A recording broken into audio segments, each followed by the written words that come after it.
Olá, sejam bem-vindos a mais um vídeo do meu canal e hoje iremos tratar sobre o assunto que é hermenêutica bíblica. Logicamente, não iremos ficar presos apenas na questão bíblica, mas iremos abordar outros assuntos que também envolvam a questão da hermenêutica, a sua origem, a sua importância e como ela é aplicada fora da Bíblia. Mas antes de iniciarmos o nosso estudo, convido a vocês para irem na descrição do meu vídeo, que lá estará a minha chave Pix, a qual você poderá estar me ajudando com R$ 1, R$ 5 ou R$ 10, e também através do meu e-mail, que é a minha própria chave Pix, vocês poderão estar trazendo as suas dúvidas para que futuramente eu possa estar sanando elas através aqui do meu canal, ok? Bora para o estudo? Hermenêutica bíblica. A hermenêutica bíblica, ela é de suma importância não só no quesito bíblico, mas também para as nossas próprias vidas, porque quando falamos de hermenêutica, isso envolve interpretação, como veremos mais para frente. Mas para introduzirmos esse assunto, a hermenêutica, ela é a interpretação textual, de, de uma forma bem grosseira de se dizer. Quando falamos de interpretação, isso envolve a questão não só bíblica, que é de suma importância, mas também envolve uma questão social. Quando você pega um texto para ler, você necessita entendê-lo, porque se você ler e não entender, você vai fazer parte daqueles que são os analfabetos funcionais, pessoas que leem alguma coisa, mas não conseguem interpretar, ou seja, não conseguem compreender, entender aquilo que foi lido. Isso é um problema muito grande, principalmente para nós brasileiros. Como eu disse em um vídeo anterior, falando sobre a língua portuguesa, quando falamos sobre a questão cultural e vícios de linguagem, isso acaba afastando nós brasileiros uns dos outros, porque quando você pega um sulista e você pega um paulista e você pega uma pessoa que é do Nordeste, quando eu falo sul, eu falo mais da questão de um gaúcho do que um paranaense ou um catarinense.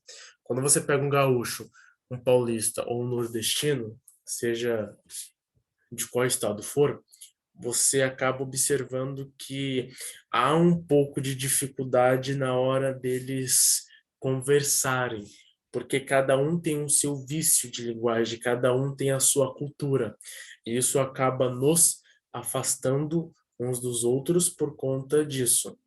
E quando conhecemos de fato o português e deixamos de lado os vícios de linguagem, quando deixamos de lado não a cultura, mas a bagagem a qual a gente acaba pegando uma palavra e distorcendo o seu significado, aí sim conseguimos de uma forma bem melhor nos comunicarmos com as outras pessoas, não importa qual estado ela seja.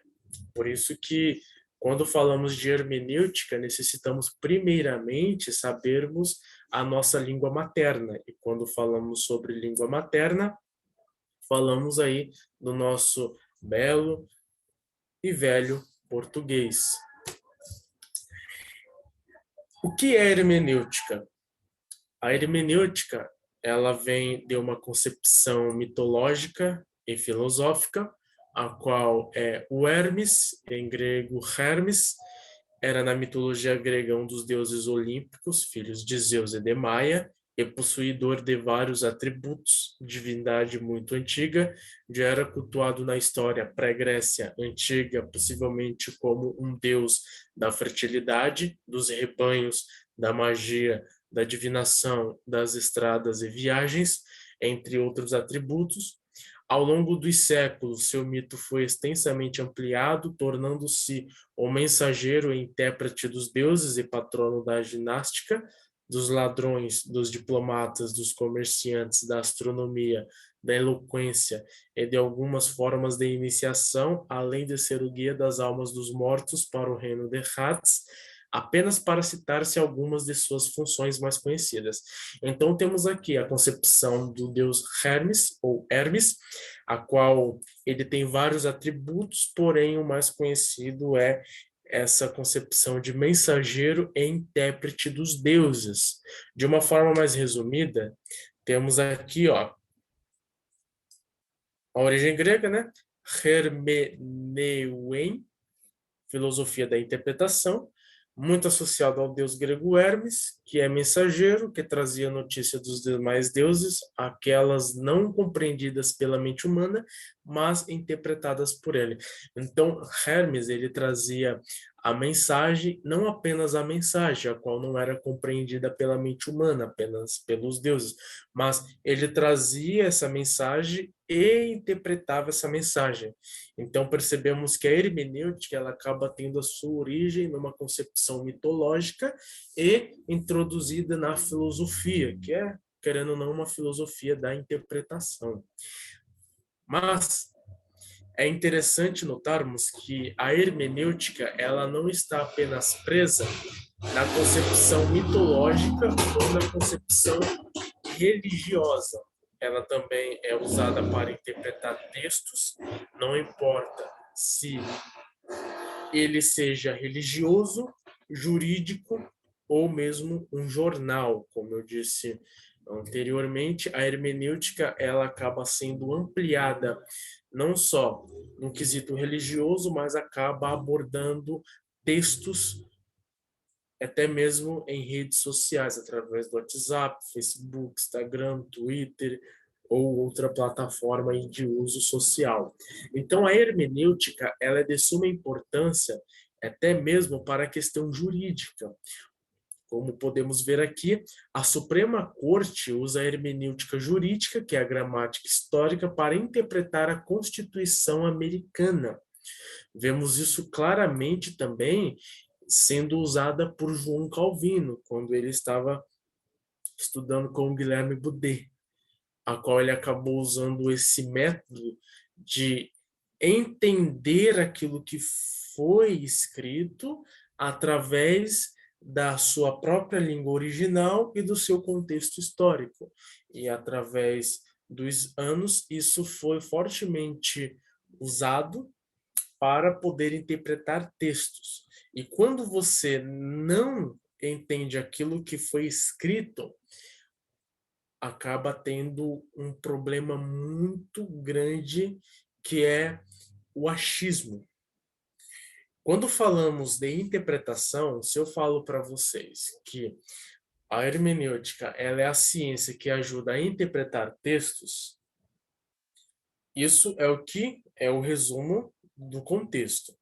O seu complemento é, não importa se ele é religioso, jurídico, até mesmo um jornal. Esse é o complemento daquilo que foi dito anteriormente. A chave dessa frase é essa primeira parte, é a ciência que ajuda a interpretar texto. Se eu não entender isso aqui, isolar isso aqui e dizer que é a ciência, ou seja, é a astronomia que ajuda a interpretar texto, logo eu não estou sendo fiel àquilo que eu li. Porque se eu, Gustavo, falo que é a ciência que ajuda a interpretar textos, eu não estou fazendo referência à astronomia que me ajuda a interpretar o texto, mas eu estou fazendo uma alusão, eu estou mostrando a vocês que é o conhecimento que ajuda a interpretar os textos. Então, a hermenêutica é a ciência, o conhecimento, a qual nos ajuda a interpretar o texto. Então, isso é a parte resumida, a qual, através do seu complemento, fica mais entendível, porque aqui eu não isolo apenas no quesito religioso, mas eu abordo a questão jurídica ou até mesmo um jornal. Então, entendemos que a hermenêutica ela acaba sendo de suma importância para nós, porém necessitamos, como eu disse anteriormente, saber a língua, sabermos a língua materna, Porque se não sabermos a nossa própria língua materna, temos essa grande dificuldade.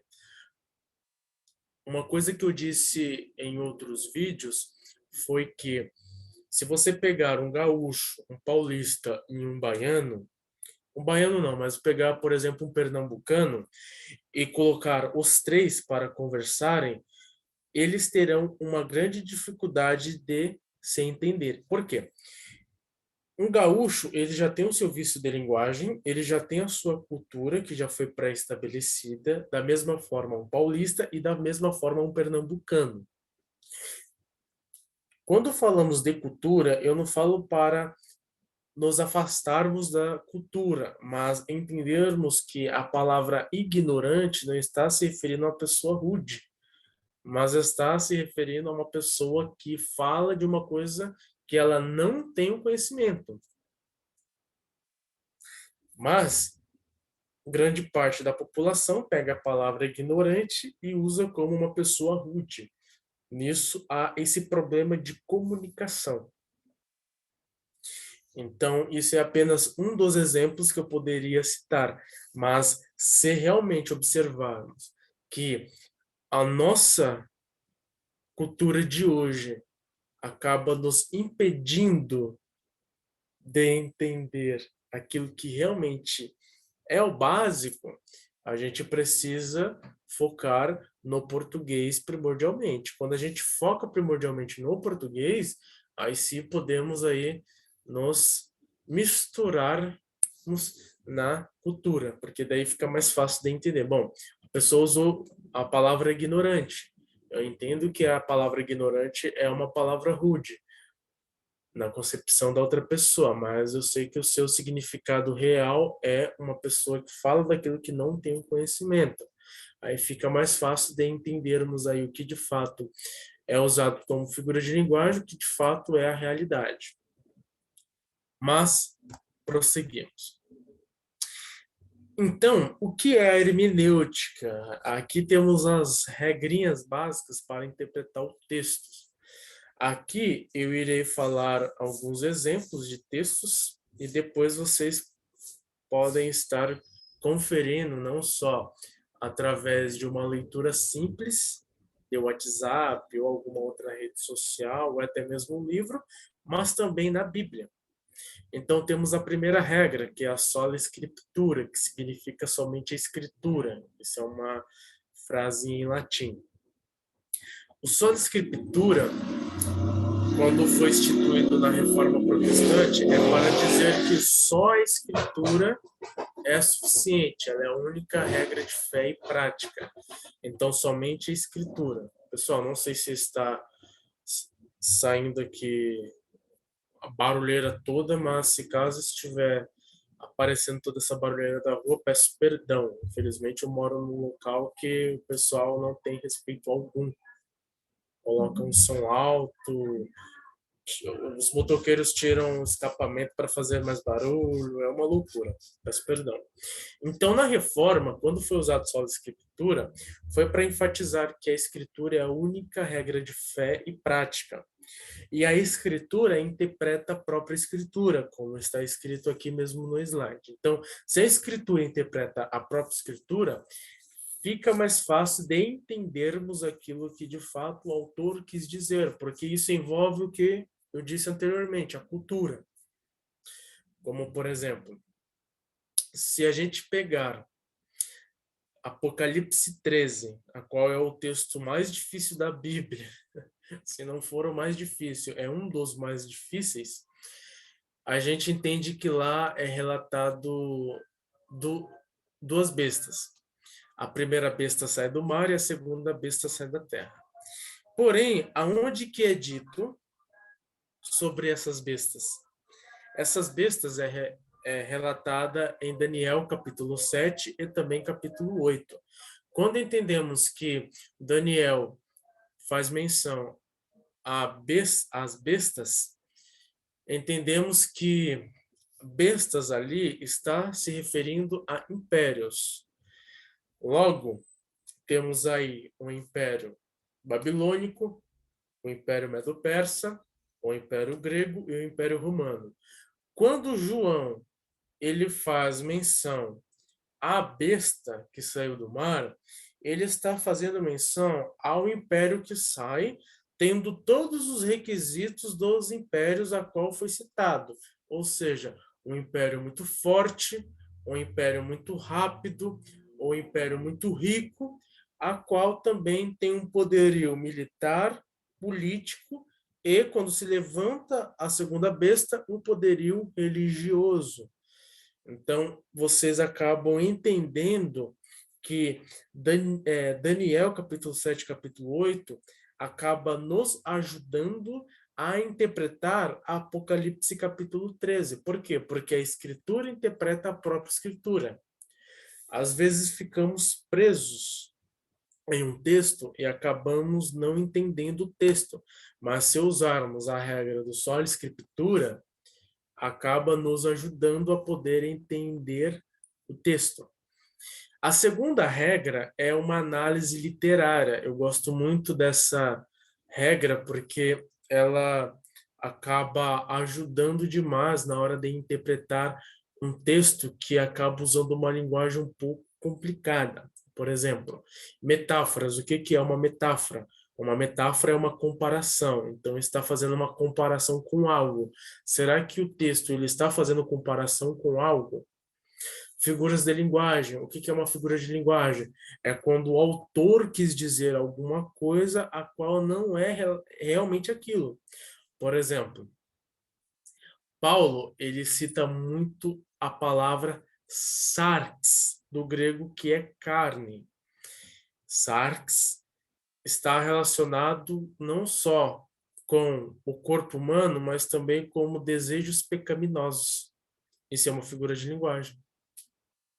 Da mesma forma, quando pegamos, por exemplo, aquilo que Paulo fala, acho que em Coríntios, se não me falha a memória, que quando você perdoa alguém, a pessoa ela acaba fazendo bem para uma pessoa que te fez mal, a pessoa acaba tendo chamas em sua cabeça, brasas em suas cabeças. Ou seja, a pessoa ela pode estar com a consciência pesada ou algo do gênero. Então, é uma figura de linguagem a qual é empregada no texto e que necessitamos saber disso. Da mesma forma, o simbolismo. O simbolismo, a gente poderia pegar o texto de Apocalipse, principalmente em referência ao milênio. O milênio, ele é algo literal ou ele é algo simbólico? Daí vem uma treta escatológica, um debate muito profundo, principalmente com os pré-tribulacionistas dispensacionalistas e os amilenistas. Eu não falo nem tanto com os pós, porque os pós realmente é difícil você encontrar um debate muito a fundo, por mais que há muitos pós-tribulacionistas. Mas, enfim, quando falamos sobre o milênio, ele é literal ou ele é simbólico? Ele já está posto ou ele será posto? É do período de 1000 anos ou é um período de grande tempo? Ele vai ser instituído futuramente ou ele já foi instituído na ascensão de Cristo? Então, você necessita interpretar o texto de acordo com o seu a sua análise literária. Se ele for simbólico, logo ele já foi posto. Ou ele poderá ser posto, porém os anos a qual é relatado ali é um período longo de tempo. Não necessariamente 1000 anos, mas um período longo de tempo. E a terceira regra é o gramático histórico, a qual usamos a língua original e seu contexto histórico. E um dos textos que eu gosto de pegar como exemplo disso é o texto de Mateus capítulo 5, a partir do versículo 3, quando Jesus faz menção às bem-aventuranças. É uma palavra grega que é interessante, que é makarioi, que vem de Macários. Essa palavra grega, ela pode significar abençoado ou feliz. Ela é uma palavra muito complicada de ser traduzida, mas quando você pega essa palavra e entende o seu contexto a qual foi usada, é interessante porque quando você pega um estudante que é iniciante no grego, ele pode pegar esse texto e traduzir como: feliz é aquele que tem fome e sede de justiça. Olha que interessante. Feliz é aquele que tem fome e sede de justiça. Só que se ele for muito literal, ele vai pegar esse texto e vai interpretar como? Ele traduziu o texto, agora ele vai interpretar. Feliz é aquele que ama a justiça no sentido jurídico. Ou seja, tem fome e sede de justiça. Se uma pessoa matou alguém, ela precisa ser presa e condenada pela legislação. Olha que interessante. Só que quando você pega esse texto, você entende que traduzir feliz não é muito jus àquilo que Jesus quis dizer no capítulo 5 de Mateus. Aquele texto não só está envolvendo uma questão escatológica, mas também uma figura de linguagem. Por exemplo, quando você pega a palavra Macarius, principalmente Macarion, ali está no sentido escatológico do termo. Quando você pega a hermenêutica de Grant Osborne, ele vai falar que aquele texto está, de fato, no fator escatológico, e quando você pega para traduzir as bem-aventuranças relatadas ali, o bem-aventurado, ou bem-aventurados, ali poderia ser traduzido como supremamente abençoado. Por quê? Porque quando uma pessoa ela cumpre todos os requisitos do capítulo 7, do capítulo 5 ao capítulo 7 de Mateus, a pessoa ela é supremamente abençoada no já. Porém, só vai finalizar essas bênçãos, só vai ser totalmente cumpridas essas bênçãos no futuro. Então, quando você pega a palavra Macarioi, você entende que é uma pessoa supremamente abençoada no já, porque ela teve fome e sede de justiça. O que quer dizer fome e sede de justiça? Fome e sede das coisas espirituais, da oração, da leitura e estudo, da adoração, da santidade, desse santificar. Então, está relacionado a isso.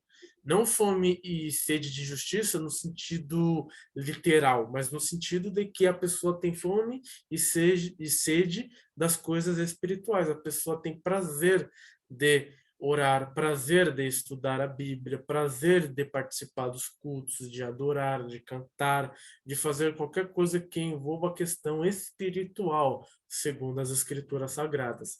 Então, a pessoa ela é supremamente abençoada no já e fazendo todas as práticas, não no sentido de externo, porque quando falamos de Mateus capítulo 5 até o capítulo 7, não é aquilo que você faz, mas é aquilo que você é em essência.